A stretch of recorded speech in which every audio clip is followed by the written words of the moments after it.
మంచోడు కోపం వస్తే ఎలా ఉండదో చూతురు కానీ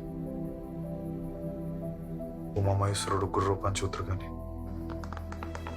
ఏ మహేష్, ఆ సినిమా డైలాగులు ఎందుకురా నచ్చరా? నువ్వు తాగడం మానేసి మాట్లాడు. నేను అనవసరంగా సంబంధాల నిషాలు ఎలట్టకూడదని పొద్దున్నే డిసైడ్ అయ్యా. అక్కడ మేము నలుగురు ఇంకొంతమంది మాత్రం ఉన్నాం. అయినా నువ్వు పంతాన్ని పోయి ఆడిని కొట్టేదా చెప్పులు వేసుకోనంటే ఎలారా? రే మహేష్, నువ్వు ఒక అబ్బాయికి పుట్టాను. అక్కడ కూర్చున్నారే మనోహర్ రావు, ఆయనే.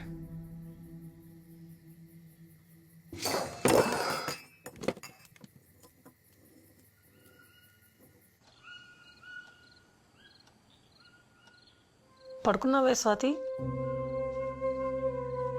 స్వాతి, నాన్న చెప్పింది నీ మంచికే కదే. తెలుసు, ఇప్పుడు నువ్వు మొదలెట్టుకో. అరవకే, చెల్లి పడుకుంది. నేను నీ అమ్మనే. నా దగ్గర నువ్వు ఏ విషయం దాచిన అవసరం లేదు.